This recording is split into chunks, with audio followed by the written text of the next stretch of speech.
ఓం నమః శివాయ శ్రీమాత్రే నమః. మిత్రులకి శ్రీభిలాషులకి అలాగే నన్ను ఇంతగా ఆదరిస్తున్న యూట్యూబ్ ప్రేక్షకులందరికీ కూడా పేరు పేరు ధన్యవాదాలు.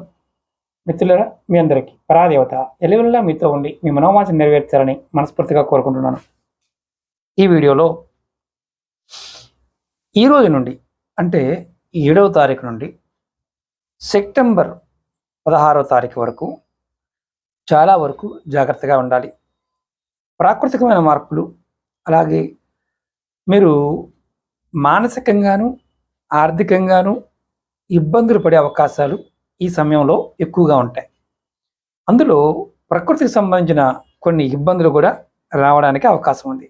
మొట్టమొదటిగా మీరు ఎవరైనా సరే ఎక్కువ జనాభా ఉన్న అంటే మనకి మీటింగులు లాంటివి, అలాగే ఉత్సవాలు లాంటివి, అలాగే నదులు కానీ లేదంటే సముద్రాలు కానీ ఇలాంటి వాటి దగ్గర ఎక్కువ క్రౌడ్ ఉండే ప్రదేశాల దగ్గర కొంత జాగ్రత్తగా ఉండాలి.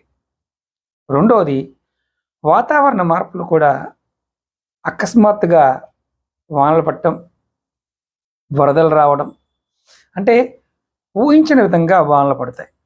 అలాగే ప్రాకృతికమైన మార్పుల వల్ల అంటే మనకి కొన్ని ఈ కాల మార్పుల వల్ల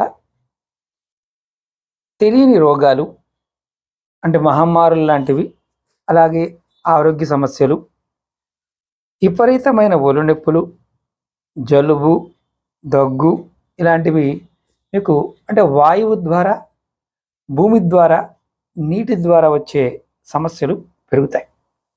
ఈ సమయంలో మీరు ప్రశాంతంగా ఉండడానికి ప్రయత్నం చేయాలి.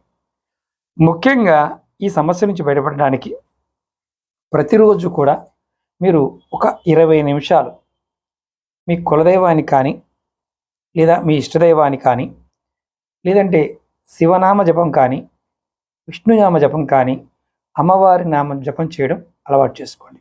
దీనివల్ల మీకు ఈ 3 నెలల కాలంలో వచ్చే మహా విపత్తుల నుండి మీరు బయటపడే మార్గాలని మీరు పట్టుకోగలుగుతారు. ఇది ఎవరైనా చేయవచ్చు. ప్రయత్నపూర్వకంగా చేయండి, ఫలితం కలుగుతుంది. జాగ్రత్తగా ఉండండి. ఓం నమః శివాయ శ్రీమాత్రే నమః.